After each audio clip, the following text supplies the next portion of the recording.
일단 저희 몸이 60쪽에서 100쪽의 세포로 되어 있어요. 이렇게 세포가 되어 있는데, 근데 세포가 이래야 우리가 사는데, 우리가 살기 위해서는 에너지를 내는 영양소가 필요해요. 그래서 영양소를 태워서 에너지원으로 바뀌려면 사실 효소가 필요한데, 이 효소는 물과 비타민과 미네랄이 있어야 활성화가 돼요. 그래야 에너지가 생깁니다. 그래서 비타민과 미네랄이 충분히 들어있는 유기농 채소하고 과일을 먹어야 되는데, 하루 섭취해야 하는 유기농 채소와 과일은 30가지 이상이고, 얼굴 크기의 접시 기준으로 더 많을 수도 있겠죠. 얼굴 기준이니까. 그래서 5접시 이상을 먹는 걸 권한다고 해요. 그래서 저희가 이게 유기농 채소와 과일을 얼굴만큼 30가지 이상, 5접시 이상 먹으면 소만큼 먹어야 되는 거예요. 그래서 어디서 나왔는데, 그 소도, 우리가 뭐 샐러드 같은 거 먹을 때, 살 안 찌려고 피자 안 먹고 샐러드 먹잖아요. 근데 막 소도 샐러드만 먹고 500kg 찐다고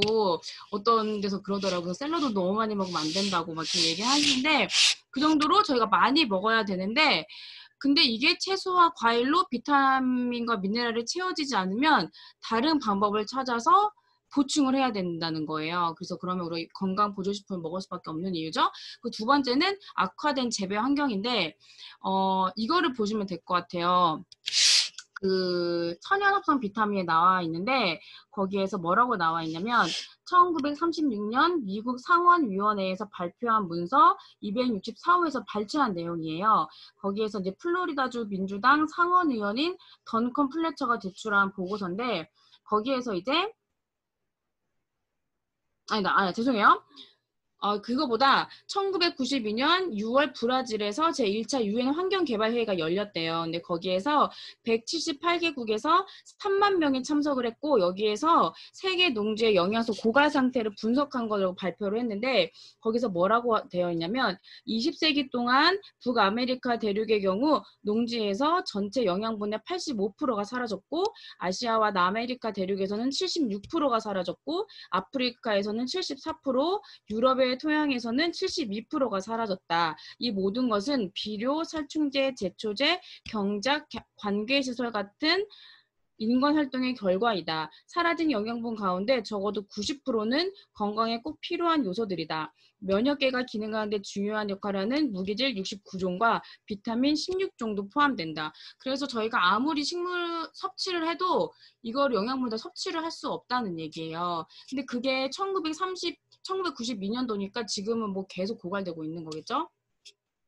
그리고 세 번째로는 긴 유통 과정이에요. 그래서 우리가 시금치를 생각해 보면은 재배하는 데서부터 마트에서 저희가 먹는 데까지 얼마나 오래 걸리냐 이거 생각해 보면 되는데, 얘네들이 재배해가지고 저희한테 올 때까지 살아있기는 하는데, 근데 얘네도 스스로가 살아있기 위해서 계속 영양소를 고갈시켜요. 그러면서 계속 영양소가 고갈이 되고, 그리고 저희가 냉장고에 또 사와서 바로 하는 게 아니고 냉장고에 또 넣잖아요. 그래서 이거를 다시 또 오늘 먹으려고 샀지만 너무 힘들고 이러니까 그냥 냉장고에 넣어놓고, 뭐 언제 될지 모르죠. 언제 먹을지 모르는 거예요. 그래서 계속 영양소가 고갈되면서 그렇게 하는 거죠. 그래서 사실은 시금치를 살 때 오늘 싱싱한 시금치 나물을 해줘야지 했는데, 사면서 에너지를 다 썼기 때문에 오늘 시금치 나물을 할 수가 없죠. 그래서 넣어놓고 다음날에 하게 되는 거잖아요. 계속 영양소가 고갈이 되면서, 그래서 저희가 시금치를 먹으려고 샀지만 피곤해서 다른 거를 또 먹게 되는 현상이 또 일어나기도 해요. 저 같은 경우는. 그래서 이렇게 유통 과정이 계속 길고, 그리고 이제 가공식품을 볼 수 있죠. 그래서 우리가 이제 가공한다고 하면은 참 요리도 볼 수 있는데, 저희가 요리를 할 때 시금치 나물을 한다고 치면은 씻잖아요. 씻고, 그리고 얘네를 삶죠. 그래서 삶았는데 얘네들이 삶아지면서 영양소가 냄비로 물로 다 나가요. 근데 그 냄비 물을 버리죠. 버리고 혹시 영양소가 남아있을까봐 시금치를 꼭 짜죠. 꼭 짜가지고 그거를 이제 소금이랑 참기름이랑 이렇게 섞어가지고 그렇게 시금치 나물을 저희가 먹잖아요.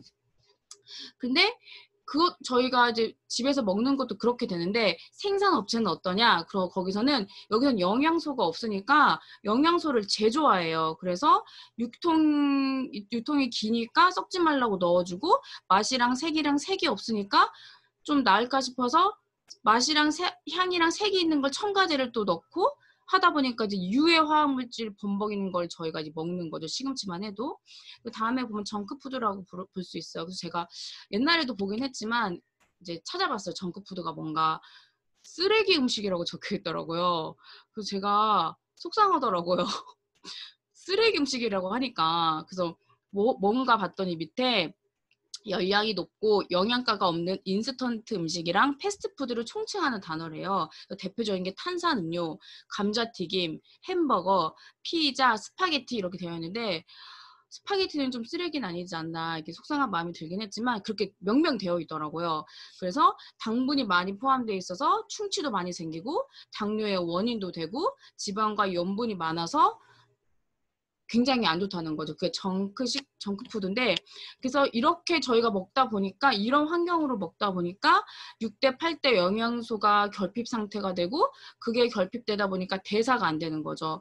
그래서 영양소에 의해서 저희가 에너지를 만들어야 되는데 에너지가 없으니까 항상 피곤한 거예요. 그래서 건강기능식품을 먹어야 되고 그래서 이제 2002년에 미 의학회지에서 이제 30년간 만성질환과 비타민에 관한 연구들을 분석한 글을 실었는데 거기에서 식품에 비타민과 무기질이 부족하면 암과 심장병 같은 다양한 질병에 걸릴 위험이 있다고 확신하며 성인은 매일 종합 비타민을 먹어야 한다고 결론을 지은 거예요. 근데 제가 예전에 다큐멘터리 한참 저희 이제 뉴트리아이트를 먹으라고 집사님이 얘기해 주실 때 마침 그때 다큐멘터리에 건강보조식품을 먹으면 독이다 이런 다큐멘터리가 나왔어요. 그래서 이렇게 뭔가 했는데 보니까 이제 합성 비타민인 거죠. 합성 비타민이다 보니까 많이 먹으면 안 좋아지는 거예요. 그래서 저희가 건강보조식품을 먹어야 되는 기준이 있어야겠다 해가지고 저도 이렇게 써봤는데 그때 건강시크릿이 나오는 거예요.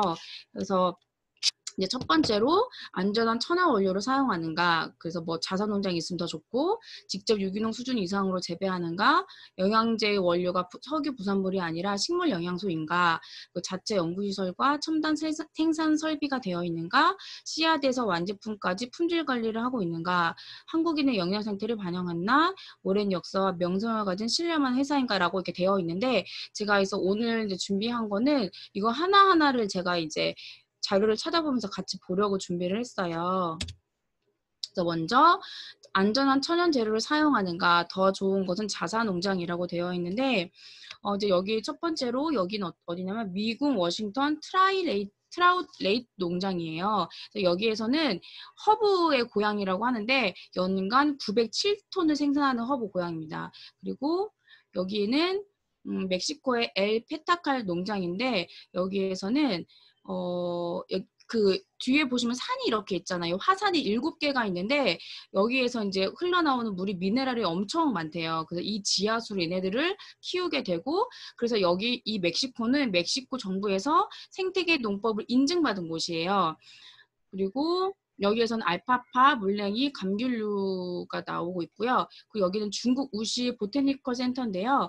여기에서는 그러니까 중국 하면은 전통 그 중의학이 있잖아요. 근데 그걸 접목시키라고 해서 여기서 지금 공부하고 있는데 여기 식물연구소가 있는 거예요.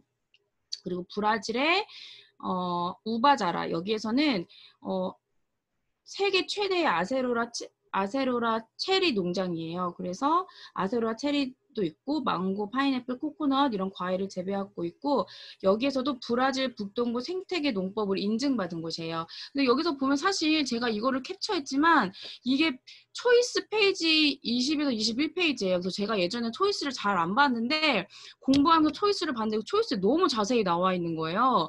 너무 사실 깜짝 놀랐어요. 이게 너무 자세하게 나와 있어가지고 사실 어디에서 자료를 찾아볼 게 아니고 초이스를 그냥 드려서 여기를 보세요라고 설명드리면 되겠구나. 되게 놀랐던 것 같아요. 그래서 이거를 보시면 되겠어. 초이스 20페이지, 21페이지고 제가 이거 찾으면서 봤는데 앞에 몰랐는데 초이스 페이지 보면 앞에 QR코드가 있어요. 그래서 여기 QR코드가 있어서 이거를 찍으면은 되게 고화질로 PDF 파일이 쫙 나와요, 인터넷으로. 그래서 그거를 그냥 페이지마다 저장하셔가지고 그냥 보내드리면 될 것 같아요. 그래서 이것도 너무 좋다. 왜냐면 이 QR코드만 찍으니까 쫙 나오니까 몇백 페이지, 뭐 100페이지인가? 이렇게 쫙 나오니까 이런 거를 활용하셔도 되게 좋겠다라는 생각을 들었고요. 그리고 두 번째는 직접 유기농 수준 이상으로 재배하는가 이렇게 되어 있는데, 근데 맨날 아메이에서 뭐 천연 재료이다, 천연 원료다 이렇게 얘기를 하는데 뭐 너네들끼리만 하는 말 아니냐 이렇게 할 수 있잖아요. 근데 여기 유로모니터 인터내셔널 회사에서 얘들을 인증하는 걸 여기에 써놨어, 홈페이지에. 그래서 여기도 여기 유로모니터닷컴에 들어가셔서 돋보기에 아메이 클레임이라고 적으시면 이게 짜자작 나와요. 그래서 이게 어떤 내용이냐 하면은 이 아메 회사가 유일하게 유기농장을 소유하고 있는 비타민 회사고 뉴트리라이트 비타민이 세계 판매 1위다라고 적혀 있어요. 그래서 이 유로 모니터가 뭐냐 하면은 여기도 국제 단체인데 우리가 전에도 배웠잖아요. 그 어디죠? 세이퍼 초이스처럼 이런 걸 또 인증한 또 회사가 따로 있는 거예요. 그래서 여기서 클레임이 있게 회사를 들어가면은 사실 여부를 확인하고 인증해주는 회사예요. 그래서 이 공증을 해주는 거죠. 이 회사에서. 그래서 이 회사는 영국 런던에 본사가 있는데 이제 100여 개국의 현지 애널리스트로 구성되어 있어서 근데 글로벌 네트워크 기반으로 해가지고 이제 회사에서 비즈니스에서 요구하는 것들이 있으면 그거에 대해서 심도 있게 조사를 하는 거죠. 그래가지고 이제 뭐 그 전략적 시장 조사라고 보면 돼요. 그래서 뭐 하나에 대해서 여러 가지 이제 적어놓은 거가 아무튼 뭐 제품에 대해서 클레임이 들어오면 얘네들이 굉장히 심도 있게 세계적으로 조사를 해가지고 이거를 인증을 해주는 거예요. 그래서 여기에 올라오면 되게 신뢰할 만하다 하는 그런 회사인데 여기에서 이 아메이 농장을 소유하고 있다 이렇게 나와 있어요. 그래서 이런 거를 보시면 될 것 같고요. 그리고 유기농 수준 이상으로 재배하는가 이렇게 되어 있는데 아까 여기 유로 모니터에서 나와 있지만 여기도 초이스에서 18페이지에 보면은 다 나와 있어요. 그래서 여기에 뭐 이게 재배하고 있는 모습이 다 보이죠. 그래서 여기에 보면은 콩가 식물을 심고 지렁이를 풀다. 그리고 자연 퇴비를 만든다. 그리고 뭐 여기 무당벌레 잠자리 유충 매 올빼미가 있고 그리고 여기 휴경지의 양을 방목해 수확을 마친 원료 식물의 줄기와 뿌리를 먹게 해서 밭을 깨끗하게 한다. 그래서 이것만 사실 초이스만 봐도 유기농으로 재배하는 건 확실히 딱 알 수가 있는 거예요. 그래서 초이스를 잘 활용하시면 되겠다 이렇게 생각을 했고 제가 이거 공부를 하다가 알게 된 건데 여기에서 콩가식물 되게 많이 이야기 들으셨잖아요. 공기 중 질소를 땅속으로 불어넣는다 해가지고 제가 이거를 그냥 잠시 알려드리고 싶어가지고 적어놨는데 이게 어떤 거냐면 이 땅 속에 질소가 많아야지 기름진 땅이래요. 근데 여기 공기 중에 질소가 78%가 있는데 얘네들이 우리가 끌어당겨야 되는 거예요. 그래야 왜냐면 땅 속에는 질소가 없기 때문에 공기 중에 있는 질소를 끌어당겨야 되는데 그냥 끌어당기는 게 아니라 그래서 이 뿌리 채소 중에 공기 중에 질소를 끌어당기는 박테리아가 있는데 그게 특히 콩가식물에 굉장히 많대요. 그래서 콩가식물에 뿌리옥 박테리아가 살고 있는데 얘네들이 원래는 질소 그 화기호가 N2잖아요. N2인데 얘네들이 식물이 이걸 합성을 하려면 N1이 돼야 되는 거예요. 근데 얘네들이 끌어당겨서 N1으로 쪼개주는 게 이 콩가식물에 있는 박테리아인 거죠. 그래서 이 콩가식물을 심어야지 땅이 기름진다는 거예요. 그래서 콩가식물이 굉장히 중요한 거여서 이 질소를 빨아들인 이 식물이 자연 비료가 되는 거죠. 그래가지고 공기 중에 이산화탄소랑 땅속의 물과 질소와 무기질이 햇빛을 통해서 광합성을 하면 얘네들이 영양소를 만들어내는 거예요. 그래서 이 땅이 기름지게 되는 거죠. 그래서 이런 거를 여러분 알려드리고 싶어가지고 해놨고요. 그리고 이제 영양제의 원료가 석유 부산물이 아닌 다양한 식물 영양소를 그대로 농축시켜 만든 제품인가라고 되어 있는데 천연합성 비타민에서 제가 이것도 한번 읽어드릴게요. 이거를 딱 보시면 이것도 들으시면 한 번에 알 수가 있어요. 천연과 합성의 그냥 확연히 나타나는 차이점에 대해서 설명을 드릴게요. 합성 비타민 B1을 예로 들어보자. 화학자들은 먼저 콜타르로 비타민의 기본 물질을 만든다. 콜타르라는 것은 석탄을 100도씨 전후로 고온 가열 분해할 때 생기는 액상 부산물이에요. 그래서 이게 석유라고 그냥 보시면 돼요.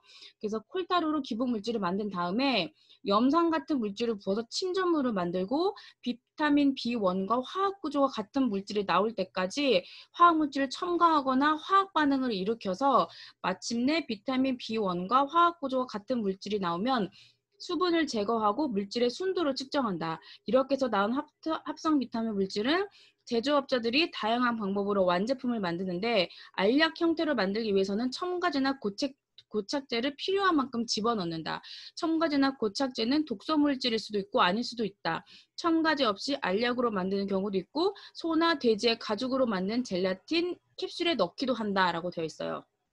그렇다면 자연식품을 이용한 비타민 B1 보충제는 전혀 다른 과정을 만들어낸다.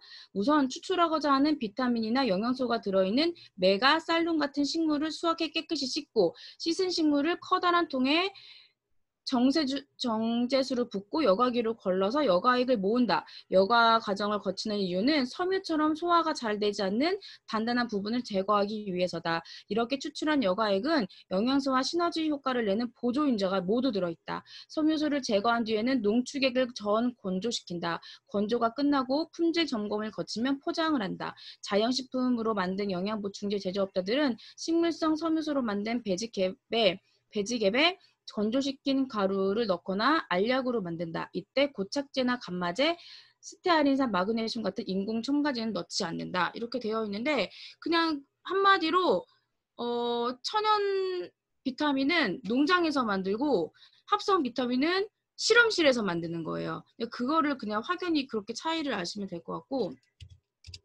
그리고 여기 제조법에도 나와 있듯이 이게 바로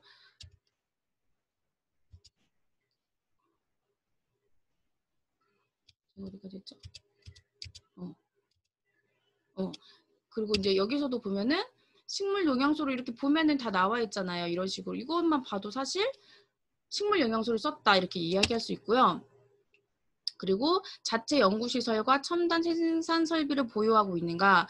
그래서 이것도 뉴트리라이트 제조법에 보이면 뭐 초이스 19페이지 보면은 이렇게 다 나와 있어요. 그래서 뭐 디하이드레이션에서 탈수 과정이 있고 밀링해서 갈기, 그리고 익스트랙션 추출하고 서퍼레이션 분리하고. 그래서 이거 과정을 보면은 이 첨단 생산 설비가 없으면 이 과정을 이뤄낼 수가 없는 거예요. 그래서 이거를 설명드리면 될 것 같고, 영상 하나 볼게요. 18세기 항해 선원들의 영양결핍에서 시작된 비타민C의 긴 역사 속에서 뉴트리라이트는 남다른 비타민C를 만들었습니다. 일찍이 식물 영양소에 주목했던 칼렌보그는 1956년 하와이에서 비타민C가 풍부한 아세로라 체리를 연구하였습니다. 그리고 From Seed to Product라는 철학하에 아세로라 C 비타민을 만들었습니다.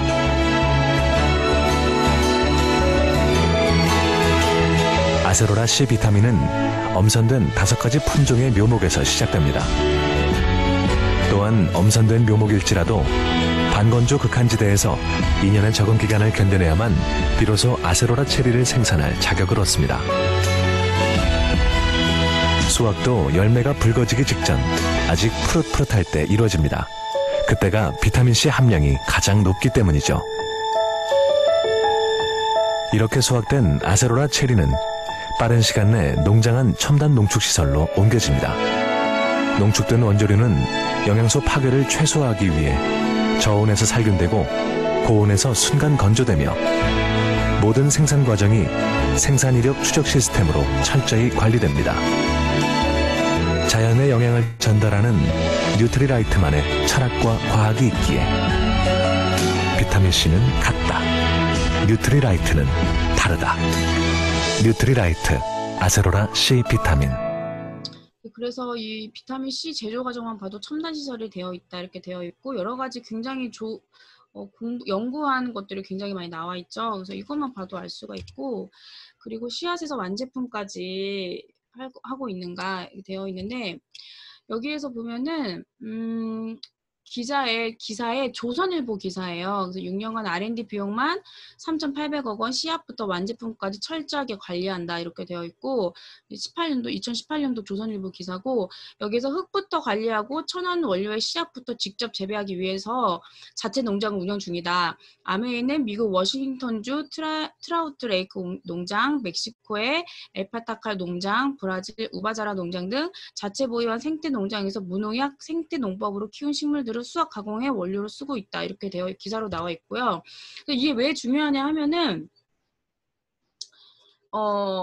여기 그때 백소 사건의 기사인데 여기에서 소화가 되지 않고 가슴 통증과 호흡 곤란이 있어가지고 응급실에 실려갔는데 병원에서 알 수 없다. 그래서 봤더니 이 사람이 먹었던 백수 제품에 이엽 우피소가 포함됐는데 얘네들이 굉장히 안 좋다는 거예요. 그래서 이제 환불을 요구하고 했는데 얘네들이 보상이 제대로 안 되는 거죠. 그래서 백수를 구매했던 500여 명의 소비자들이 모여 내추럴 엔도텍을 포함한 백수 제조업체, 유통업체 20여 군데를 상대로 손해배상 소송을 제기했다라고 되어 있는데 여기 제조업체, 유통업체가 20여 군데예요. 지네들끼리 그냥 미루면은 받을 수가 없는 거. 우리 아니다. 그러면 사실 어떻게 우리가 알 수가 없는 거예요. 그래서 백소가 굉장히 유명해졌고 되게 안 좋다라는 것을 알게 됐는데 그리고 이제 그래서 근데 원료가 생산되고 가공되어 소비될 때까지 추적 시스템이 있으면 이제 문제를 예방할 수 있겠죠. 그래서 우리가 대표적인 게 사실은 쇠고기 이력제예요. 쇠고기 이력제에 대해서 아실지 모르겠는데 쇠고기 이력제는 소의 탄생부터 매매, 도축, 가공, 판매 전 과정에 걸쳐서 개체 식별 번호를 부여해서 모든 정보를 기록하고 관리하는 제도래요. 그래서 이제 흔히 마트에서 쇠고기를 구입하면은 이런 일련 번호가 적혀 있는데 이 일련 번호를 쇠고기 이력제 앱이 있대요. 이거를 깔아가지고 넣으면은 쇠고기의 모든 정보를 검색할 수 있다고 해요. 그래서 저는 안 해봤는데 여러분도 기회 되면 한번 해보시면 좋을 것 같고, 그래서 이 쇠고기 이력제로 전에 방사능 오염된 소가 유통 과정에서 전부 수거된 사례가 있었대요. 근데 이게 보니까 후쿠시마 원자력 발전소 방사능 유출 사태 때문에 여기에서 대지진 때문에 사료 공급이 안 되니까 여기에서 소를 키울 때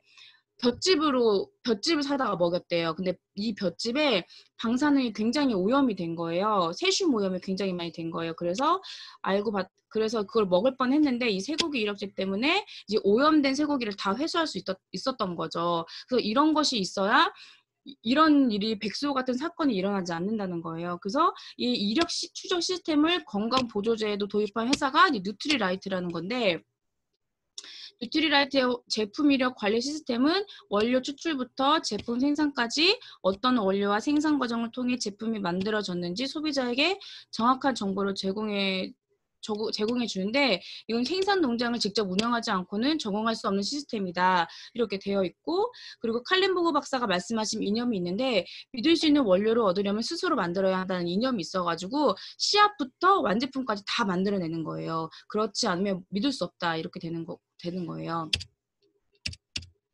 아이고.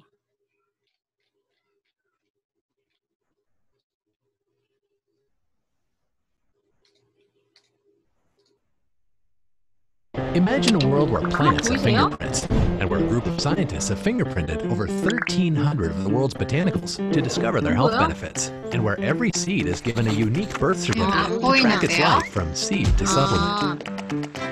지금 Imagine a 보여요. group of scientists who 보여? 지금 보이는데 앞에서부터 다시 보여주실래요? 네. 네.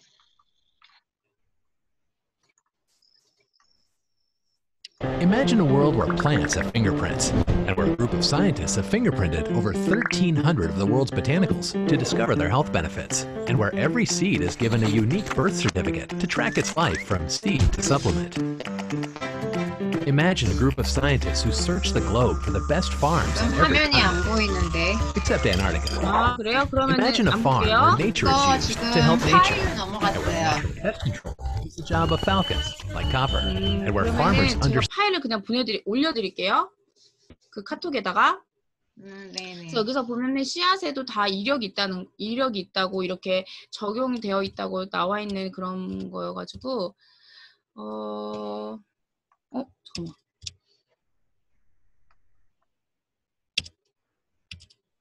그 다음에 한국인의 영양 상태가 반영된 건강식품인가라고 되어 있는데 여기도 기사를 보면은 이번에 더블X가 새로 나왔잖아요. 지난번에. 그래서 그 기사를 보면은 차세대 더블X는 한국을 포함한 전 세계 59개국에서 20개의 다른 버전으로 출시되는 것이 특징이다. 그리고 차세대 더블X는 한국인들의 특성이 고스란히 반영됐다. 에너지 요구량이 높고 야외 활동이 부족한 한국인을 위해 비타민 B군과 비타민 D를 강화했으며 항산화에 도움을 주는 미네랄 영양소인 몰리브덴을 새롭게 추가했다는 설명이다. 또한 한국인이 가장 적게 섭취하는 것으로 확인된 보라색 식물 원료를 보강하기 위해 원재료에 엘더베리를 추가하며 포도, 블랙커런트, 블루베리와 함께 보라색 식물 원료 블렌딩 포뮬러를 업그레이드했다. 실제 차세대 더블X는 국내 유수의 연구진과 함께 보다 정교하게 설계된 인체 적용 시험을 통해 한국인 맞춤 포뮬러에 대한 실질적인 가치를 인정받았다. 라고 되어 있어요. 그래서 이 기사를 보시면 알 수 있듯이 한국인에 맞춰서 되어 있고 뭐 미국이면 미국 사람에 맞춰서 유럽인들이면 유럽인들에 맞춰서 이렇게 됐다고 보시면 됩니다. 그리고 오랜 역사와 명성을 가진 신뢰할 만한 회사인가? 이것도 한번 볼까?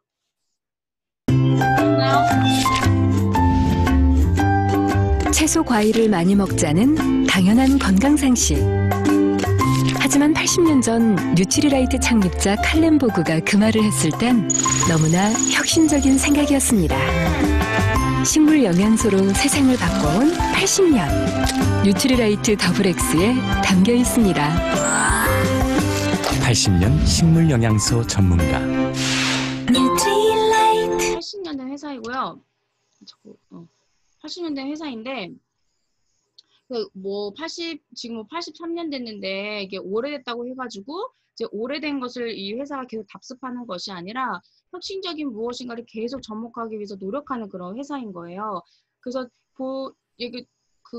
들어보면서 알았는데 예전에 더블X는 2칸이었대요. 2칸이었는데 나중에 지금 3칸으로 바뀌고 3칸에서도 지금 또 업그레이드가 됐잖아요. 그래서 섭취하는 방법도 계속 바뀌고 그 안에 들어있는 식물, 농축물도 계속 바뀌고 있습니다. 그래서 이제 달라진 환경과 최적화된 제품을 위한 추가적인 임상 결과를 계속 연구하고 있고요. 그리고 시간이 지나면 뭐 지금 드시는 더블엑스도 아니겠죠. 왜냐하면 계속 연구하기 때문에 계속 드시다 보면 그런 걸 아실 수 있을 거예요. 그리고 보면은 이 더블엑스의 항산화 기능을 통해서 DNA 건강까지 생각한다고 되어 있는데 그래서 얘네들도 그냥 우리들끼리 하는 얘기가 아니고 더블엑스와 관련된 그 항산화 실험을 굉장히 여러 차례 했대요. 그래서 2003년도에는 연세대와 공동 연구했고 2013년에는 더블엑스 DNA에 관련된 임상 실험에서도 다양한 실험을 했다고 해요. 그래서 이 실험들이 자사 실험에서만 하면은 인정해주지 않는데요. 그래가지고 유수의 연구기관에서 실험을 같이 해야 되고 어느 정도 인증을 받으려면 세계적인 권위가 있는 영양학회지나 논문에 실려야 된대요. 그렇기 때문에 그거 실렸기 때문에 기사에도 나오는 거고 사람들이 자신 있게 이야기를 할 수 있는 거예요. 그래서 83년 됐다고 해가지고 뭐 예전에 있었던 걸 하는 게 아니라 계속 연구를 한다는 거죠. 뉴트리라이트가. 그래서 이거에 대해서는 이제 기준에 대해서는 다 설명을 드렸고 이제 마지막으로 제가 엊그저께 그 스폰서님이 하승민 대표가 설명하는 거를 이제 올려주셨는데 거기서 보니까 너무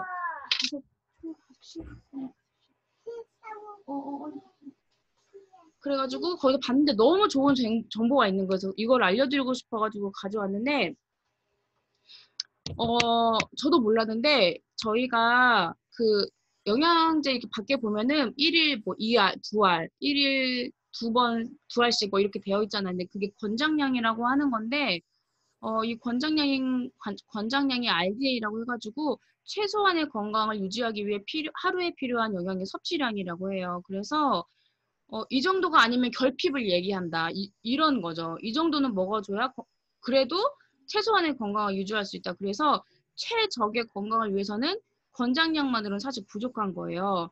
그래서 최적 섭취량이 되어 있더라고요. ODI라고 해가지고. 근데 이거는 최적의 건강 상태를 유지하기 위해서 하루에 필요한 영양소의 섭취량인 거예요. 이것도 다양한 연구 결과를 바탕으로 만들어졌고 유수의 연구기관에서 저명한 학자들이 제안하고 있는 섭취량입니다. 그래서 ODI로 섭취해야 건강 유지에 도움이 된다. 이렇게 학자들이 이야기하고 있다고 해요. 그래서 참고로 이 체적 섭취량은 공인국가 관리에서 권장한 양이 아니에요. 그게 이유가 뭐냐면 이렇게 체적 섭취량은 저장에 이렇게 임의로 적용해 놓으면은 우리가 영양 상태를 영양 상태를 조사해 보면은 영양 상태가 너무 나쁘게 나오는 거예요. 그래서 예를 들어 비타민 C의 권장량이 100인데 100mg인데 사실 최적은 1000mg이라고 그래요. 이거 차이가 엄청나잖아요. 그래서 이걸 통계를 내보면 우리나라 국민 수준이 너무 떨어진다 이렇게 나오게 되고 이걸 정하다 보면은 사람들이 갑자기 그래 그럼 1000mg를 먹어야 돼? 그러면서 갑자기 얘네들을 사기 시작하는 거죠. 그러다 보면은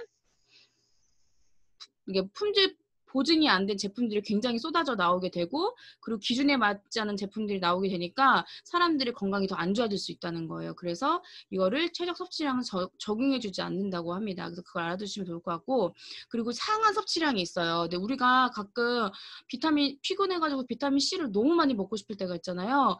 그래서 이거 막 먹고 싶은데 너무 많이 먹으면 부작용이 일어날 것 같고 그래서 보면 상한 섭취량이 있는데 부작용이 나타나지 않는 최대 섭취량이 있는 거예요. 그래서 이만큼까지는 먹어도 된다. 그래서 이런 상한 섭취량이 있대요.